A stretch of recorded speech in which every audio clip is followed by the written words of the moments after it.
You already know what a top 10 list is, and you already know what a villain is. Let's just go.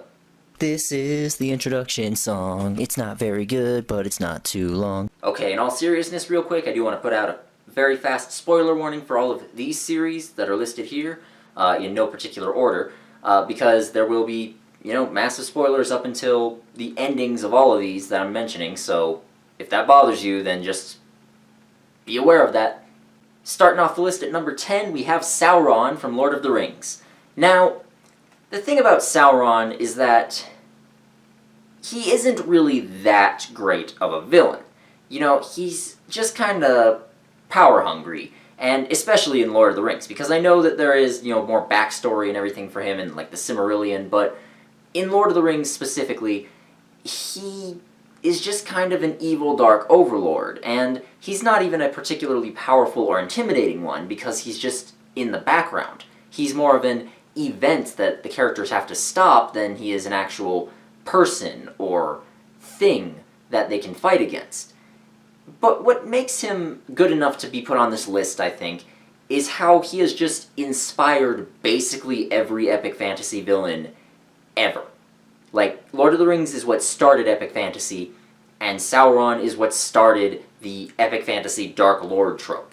The very powerful dude who sits up in a tower and sends out his minions and is just impossibly powerful. And sometimes this trope is done well, sometimes it's done poorly, but the fact that Sauron was able to start it off and has able to maintain his relevance in the genre as the progenitor of this character archetype, even after almost 70 years, yeah, I think that's worth something. So, yeah, Sauron's on the list. Coming in at number 9, we have Galbatorix from the Inheritance Cycle, aka Aragorn.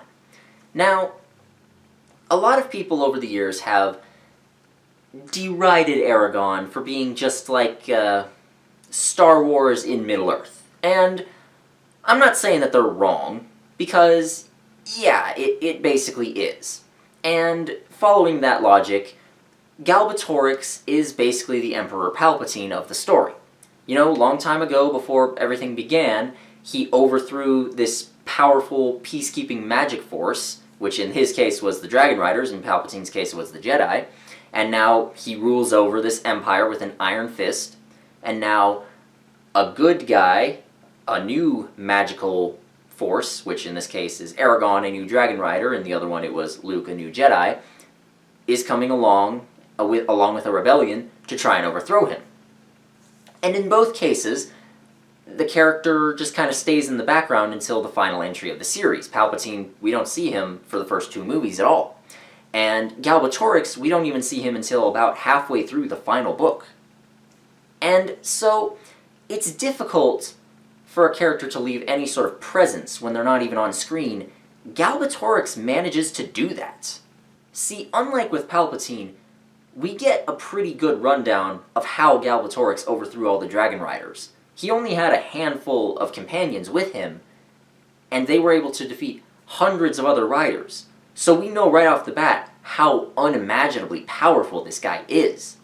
And even setting that aside, we see his other really powerful minions, like Durza the Shade, and like Murtagh when he becomes a Dragon Rider later. And these guys are crazy powerful. They almost kill the main characters at multiple times, and we know that they're only really following Galbatorix because he was able to force them into submission.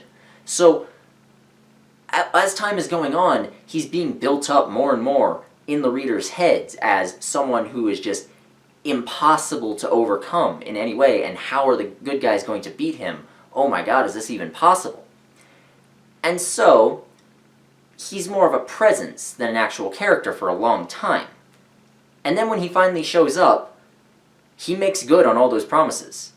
Okay? He literally can command all magic. Like, he can make magic stop working or stop working correctly when other people use it. He can make it work however he wants. And I've already said before that Aragorn is my favorite magic system. This is one of the reasons why, because this guy found a loophole and can now, is basically a demigod. He can control everything in existence. And so, when the main characters finally beat him, they don't beat him by just being more powerful or by outsmarting him. they have to beat him by finding another loophole in the magic system. And in this case, it's just casting magic without using any actual words, which is not really a loophole, I guess, but it's more a way of using it that no one ever does. And they make him feel all the pain that he's caused. And so for just a few moments before he dies, he's like, what the shit? Oh god, I did all that. That was awful. And then he dies. And Galbatorix was not a particularly deep character. You know, he just kind of wanted power for power's sake, and we get a little bit of personality from him because we see, yeah, he really is just crazy. So, yeah, he's not like someone who thought he was doing the right thing or anything, he just was a crazy evil bad guy. But he had all the power to back that up, so it still works. And even setting all that aside, after they beat him, there's still several hundred pages of the last book left. Because, guess what? Just beating the bad guy doesn't mean the damage he caused went away. Like, all the Dragon Riders are still dead. Like, Eragon is trying to refound it, but that's going to take a lot of time and a lot of effort, and he has to leave his homeland forever in order to do that. The political situation is completely destroyed, and it has to be rebuilt back up. The human lands have been split into multiple kingdoms, and their ties with the elves and the dwarves and the Urgles are completely wrecked.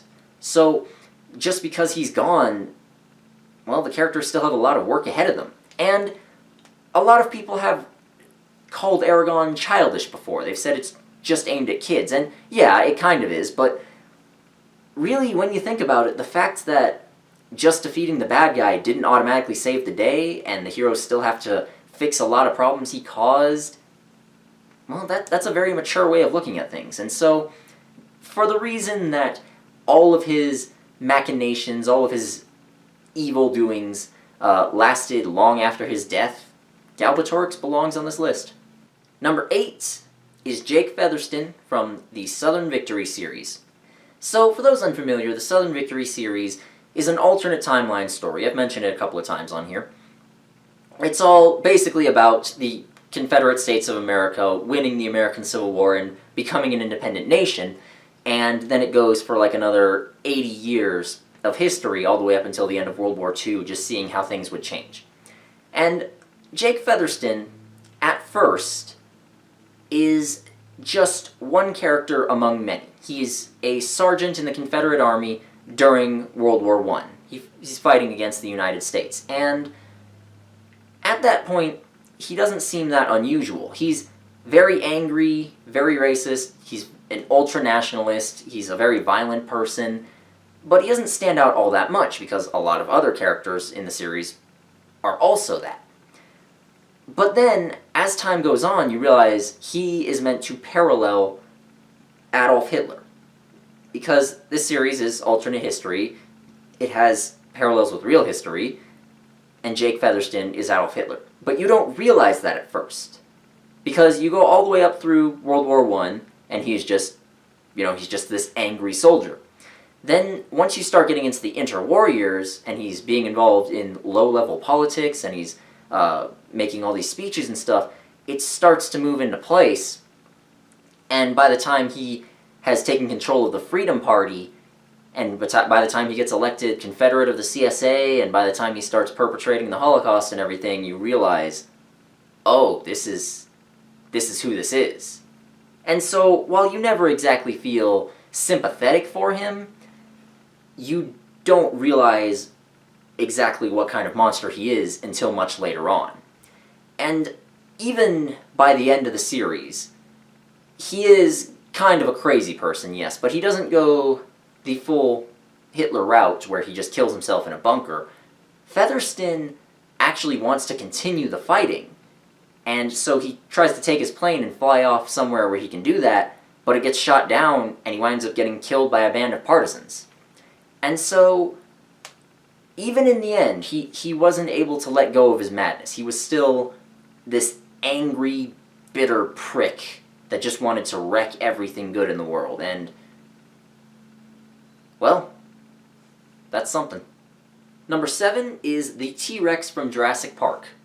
Now, I'm pretty sure all of you already know what Jurassic Park is. They made an amazing movie of it in the 90s with, Steven Spielberg and all that. It's a great movie. I think that the book is a little bit better because it is fairly similar to the movie. The basic idea of people going to an island with cloned dinosaurs and then stuff goes wrong and they have to run away from the dinosaurs. That's the same in basically both things. But the book adds in just a few extra scenes that really cements the T-Rex as being great in my mind. Because the thing about it is, it's not a complex villain, okay? It doesn't have a complex plan, it doesn't have complex reasons for wanting to do what it does. It's just a wild animal that wants to eat you. And that strikes a primal chord inside humans, because guess what? We don't like to be eaten. Okay, our ancestors had to deal with that, and so we're afraid of it today. And even setting that aside, it's this giant fucking lizard that can and will kill you if you're not careful. And without rambling too much, there's basically 2 scenes in the book that the movie didn't have that just make it the best thing ever. So the first one is when Dr. Grant and the kids are getting in a raft and they paddle down a river, and the T-Rex is chasing after them when that happens. Because it turns out T-Rexes can swim in this. They swim like crocodiles with their head over the water and their tail just swishes back and forth to push them. And then, after they escape that, later on, they're about to go over a waterfall and they notice that a T-Rex is standing at the bottom of the waterfall with her mouth open, ready to catch them. Seriously, if you haven't read the book for Jurassic Park, go do that. It's amazing. But yeah, I think those 2 scenes alone cements the T-Rex as one of the best villains ever. Number 6, the Sphere from Sphere. So this is the second Michael Crichton book that I'm putting on here, and it's also the last one. And just like the T-Rex, the Sphere is not a complex villain, except at the same time that it is a complex villain. So basically, for those of you unfamiliar with Sphere, because it's very underappreciated, the story revolves around humans found this ship at the bottom of the Pacific Ocean. It's a spaceship, which was not made by any human nation, and it's also been there for about 300 years. So they get, some scientists and stuff together, and they send them to this base at the bottom of the ocean and tell them, hey, take a look at this ship. And so they look around in the ship a little bit, and they realize it was made by humans, but it was made many hundreds of years in the future at some point, because stuff in it is written in English, and they find the American flag on there at some point, and so it's human technology. They don't know how it got there. At some point, it just went back in time. They don't know what happened, and they never find out what happened. But on the ship, they find this big orb, bigger than a human, and that was not made by humans. Somehow the ship picked it up and brought it back to Earth, and somehow went back in time. And we don't know what its purpose was. We don't know how it got here. We don't know how it got back in time. We never find any of that out. But the Sphere itself is unimaginably powerful, because when people mess around with it, it gives them power. It gives them power to summon infinite numbers of fish, or to summon giant storms without even realizing it. And in the end, the main characters realize, okay, we have this power, but we need to make ourselves forget about it. So that's what they do. They just use it to make themselves forget about it. And we never find out what the Sphere's purpose is. We never find out if it's malevolent. It could be. We don't know. Or if it's just curious. It could be. We don't know. We don't know if it's sentient or not. We don't know.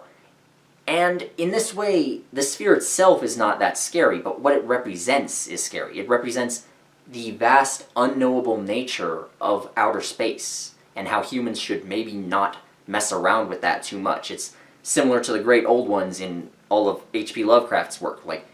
Yes, this is this unimaginably powerful thing. You should not mess around with it. Number 5, we have St. John from Rotten Ruin. So, I mentioned recently that Rotten Ruin is a pretty good series.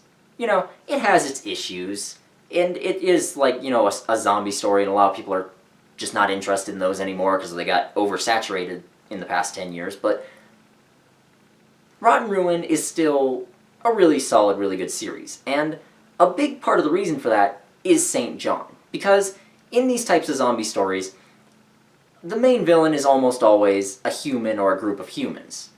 And I can't exactly say why that is, but that is the case. And the thing is that usually it's just like a group of thugs or a group of bandits or something, or some sort of like tin pot dictator who just wants to take things over. St. John manages to break that mold. Because, unlike them, he is just fucking crazy. Before the apocalypse started, he was a serial killer. Okay, he went around chopping people up, and he managed to avoid getting caught. But then the apocalypse happened, and he saw all these people not only dying around him, but people dying and then rising back up and then killing others. And so when he saw this, he was just confused. He didn't know what to do. And so he started talking to the god of death, Thanatos, because, oh, guess what? He can talk to the god of death, apparently. And eventually he decided that, oh, okay, Thanatos is trying to kill all the humans and bring their souls into the void, where they just don't exist anymore, and they're free from suffering.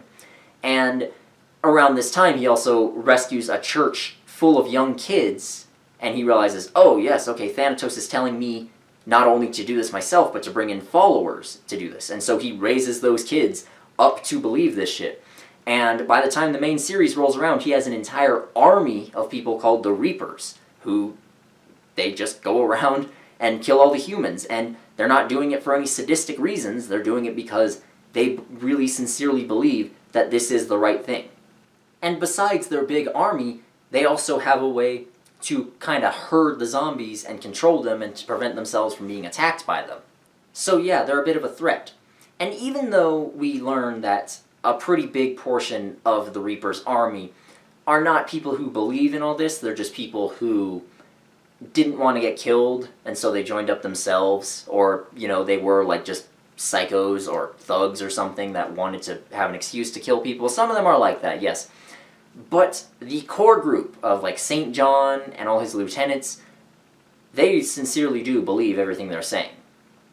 And the only thing that kept St. John from being higher on this list is his embarrassingly bad ending, because in the end, the main characters manage to surround his whole army and get them trapped in this area which is just soaked with like diesel and gasoline. And the main character tells him, hey, if you don't surrender, I'm going to set this on fire and kill all of us, including ourselves. And the thing is, the Reapers who don't really believe what they're saying, I can believe that they would surrender in this case. But St. John and his inner circle also surrenders, and they were supposed to be the ones that were like the true believers. And then St. John himself is so in anguish by this that he commits suicide. So yeah, his ending is just embarrassingly bad, but up until that point, fantastic. Number 4 is Taran Santoro from the Young Elites. Now, a while ago, I read and reviewed the first Young Elite book, and overall I just kind of thought it was fine, except for the ending, because the climax was really good and took it in an unexpected direction, and the main villain, Taran. And I have since read the other 2 books in the trilogy, and I will like review them all as one lump, probably in my next review compilation, so if you want to know my full thoughts, you'll get them at some point. But Taran was the only like legitimately fantastic part of the first book, I thought. Because in this world, in this story, there was this sickness that went around called the blood fever a while ago. And that killed most of the people that it infected, but the people that survived, most of whom were kids, they became marked, and they became what's known as Malfettos. And the marks were different for everybody. Some of them it changed their hair color, some of them it was just like a big blotch on their skin somewhere, almost like a birthmark. Sometimes it would like change the color of their fingernails. It was kind of weird. And a couple of them, not all of them, but a couple got like these weird powers too, including most of the main characters. And while this happened, one of the people who became a Malfetto was the prince of a country called Kenetra. And the prince, his younger sister wanted to become queen. So she managed to find Taran, one of their childhood friends, and convince him that the blood fever was a punishment from the gods, and that the Malfettos were being marked as abominations by the gods, and so they all needed to be killed. And Terran was already extremely religious at this point and was looking for reasons as to why all this was happening, so it was pretty easy to convince him. Oh yeah, and also he's totally in love with the queen, or princess. We can see that from our perspective, but not as obvious from his. But anyways, and so she's able to convince him to kill the head of the Inquisitors, which is like religious police in their role, and take over himself and make them into a much more hardline military organization. And then they exile the prince, so the princess becomes queen. And then he goes around killing all the Malfettos. And just like St. John, Terran, you can tell, believes wholeheartedly that what he's doing is right. And it really does make sense when you see his backstory. It makes sense that he would be so religious. It makes sense that he would see this huge disaster as a punishment from the gods. And it makes sense that he would be in love with the princess. But the thing is that because she's just manipulating him for political gain, there starts to form a rift between them. And so by the end of the second book, he's started to realize, hey, you're not here to cleanse the world, you're just here for your own power.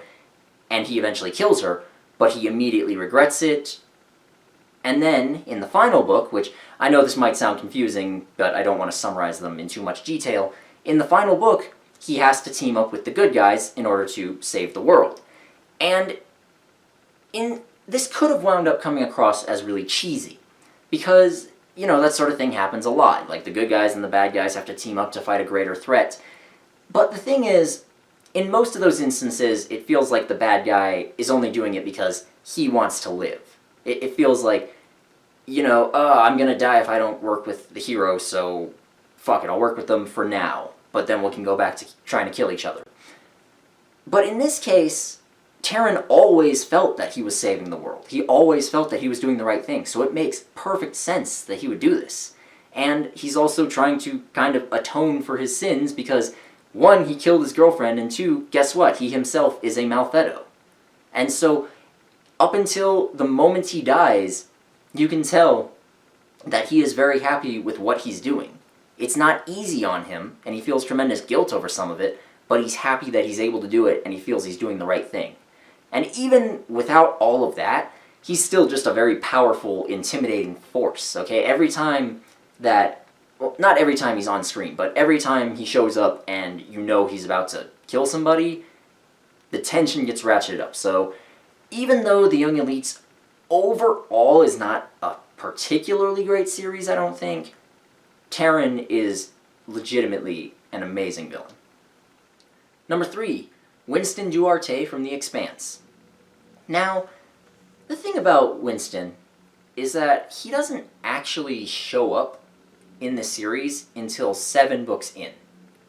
He's mentioned a couple of times before that, and we see the results of his actions before that, but we don't actually see him until pretty late on. So what makes him work is not like Galbatorix, where he himself is just insanely powerful, but rather we see what his actions are even before we see him. So before he even shows up, he manages to steal a huge portion of the Martian Space Navy.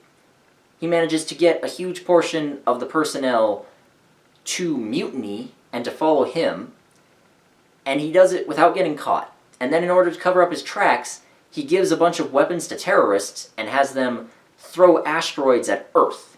And when the asteroids hit, they kill, we don't get an exact number, but it's literally billions of people dead.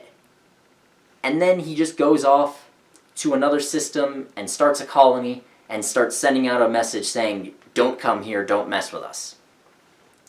And for the longest time, the humans of the rest of the various colonies and the solar system, they don't bother with him because they don't feel he's worth the efforts of going after.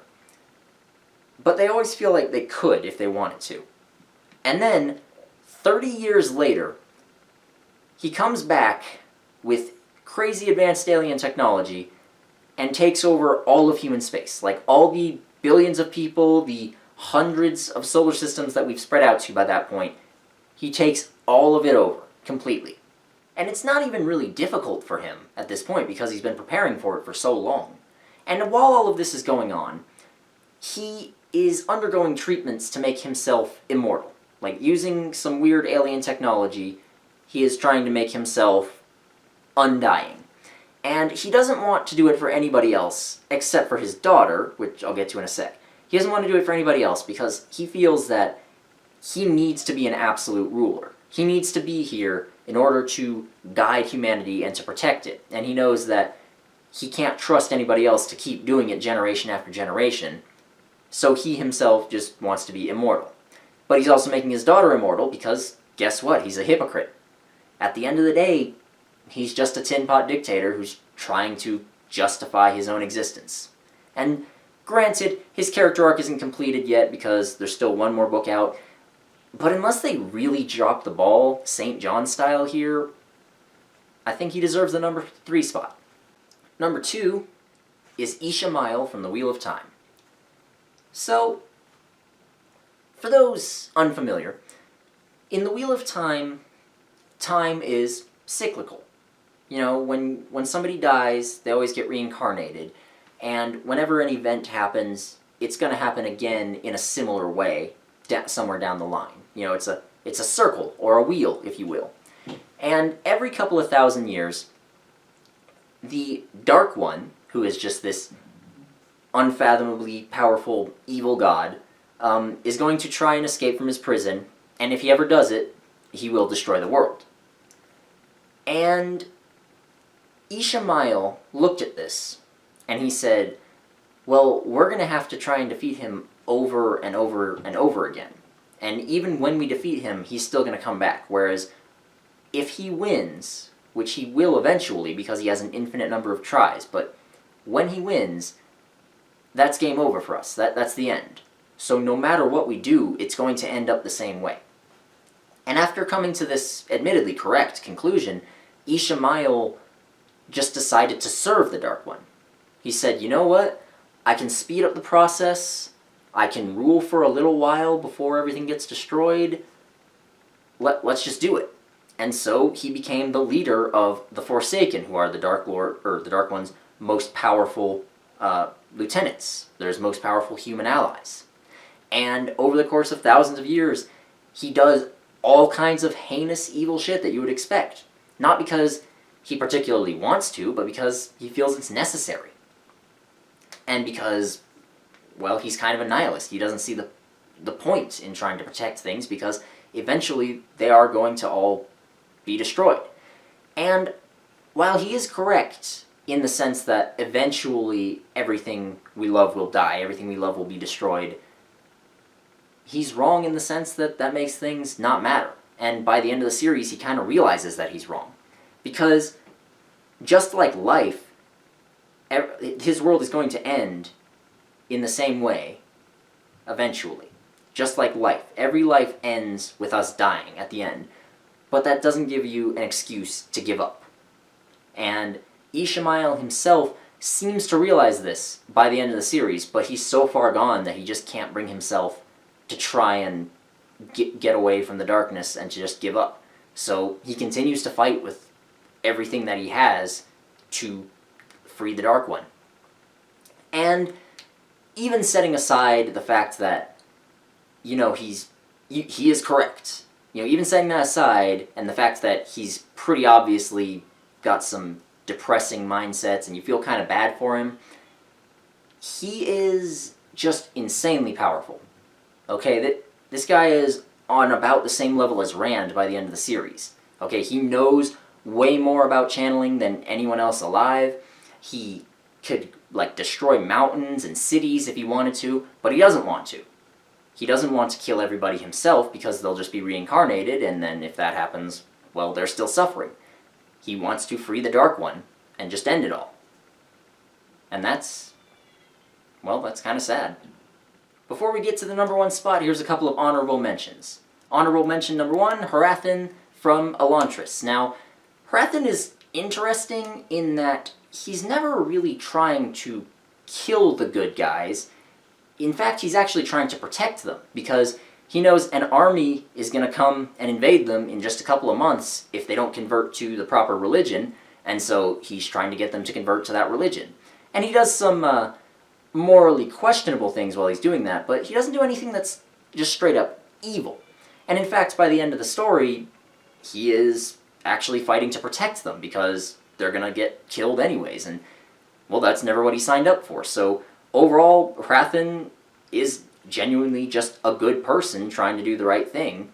He just is in conflict with the main characters, and so for that reason, I'd say he's probably Brandon Sanderson's best villain. Next up is Flag from The Stand, and keep in mind, I'm only referring to Flag in The Stand here, okay? I'm not referring to the way he fits into the wider, like, Stephen King expanded universe. Like, I know he's also the villain in The Eyes of the Dragon and in The Dark Tower, but just in The Stand, everyone is, like, dead. Almost everyone in the world is dead. And there's very few supernatural elements to the story there. Except for Flag. Because while most of these people are, like, normal, going about their post-apocalyptic lives just trying to live, Flag actually can do magic. And we don't really know the limits of this, but that just makes it even creepier and more mysterious, and therefore better, because, he's a villain. And we also know that he just gets some sort of sadistic pleasure in causing pain to others. Because while most of the survivors are gathering up to be like, just normal people, Flag decides to gather up all the crazies. All the serial killers, all the murderers, all the schizophrenics, all of them, and he's gonna try and get them to kill all other people and just rule over his kingdom of madmen. So, yeah, Flag's cool. Then there's Cthulhu from the Lovecraft mythos, and the thing about Cthulhu is that, like I said before, the Great Old Ones aren't really scary because of what they are, but rather what they represent. And so I could have put all of them on here, but the thing is, with Cthulhu, even if you're not familiar with Lovecraft, you know what Cthulhu looks like. You've seen that tentacle face before, so kind of just like Sauron, where he's just so prolific all across his genre, Cthulhu is so prolific that I think he deserves a spot here too. And then there's Ari from Maximum Ride, the original trilogy of Maximum Ride, by the way. So Ari is just a kid. Okay, that's the thing about him. He's just a kid who is horribly abused and subjected to nasty experiments which turn him into something that looks almost like an adult. And then he's just sent to fight the main characters, and has an unhealthy way of dealing with everything. He's overly violent all the time, and he seems to like fighting people, but again, he's a kid who's in enormous pain, and he just wants to spread it around. And later on in the series, we see that. We see how he wants to try and connect with Max because he feels that she will help him with his pain. And later on, even after that, we see that he tries to become a good guy because he thinks that'll help. And at the end, he does die. And it's not really done in a heroic way, so much as he's a victim and we feel bad for him. But he was a victim who tried to make the best of his circumstances, and his entire character growth feels very natural. And if you want to see a more in-depth look at that, then just watch my Rise and Fall of Maximum Ride video. But basically, Ari is just, you feel so bad for him the entire time. And finally, the #1 greatest villain in all of literature so far is Lord Loss from the Demonata. Now, I know the Demonata is not a particularly huge series. A lot of you have probably never read it, and a lot of you have probably never even heard of it. The basic idea is that there are an infinite number of universes out there, and each of those universes is also infinite. And the one we live in, with Earth, is, it's infinite. And, you can go out in space, and there are other sentient races out on other planets there. But we don't have the technology to move around that way. And the majority of the other dimensions are full of demons. And normal demons are bad. But the rulers of the demons, the demon lords, are called Demonata. And they are unfathomably powerful. to us, okay? They mostly spend their time fighting amongst themselves and torturing demons, and occasionally some regular demons will manage to like drag humans into their dimension and they'll like torture them and play with them for a long time. And sometimes they'll come into our dimension and they will just wipe out entire planets of other sentient races because they can do that. And among the Demonata, there's one who is unusual because he likes to visit humans a lot, and his name is Lord Loss. And the main characters of the series all have a special connection with him at the beginning of the series. And I won't get into all that right now because this is already a long video as is, but they all have perfectly good reason to hate him. And whenever they manage to beat him, which isn't very often, it's only by outsmarting him. It's not by being more powerful than him, because we are less than insects compared to one of the Demonata. But as the series goes on, demons manage to open like much bigger portals onto Earth, and so just many demons are coming in, killing bunches of people, and Lord Loss appears to be one of their leaders. And at the very end of the series, the main characters manage to get a hold of this weapon that they think will help them win.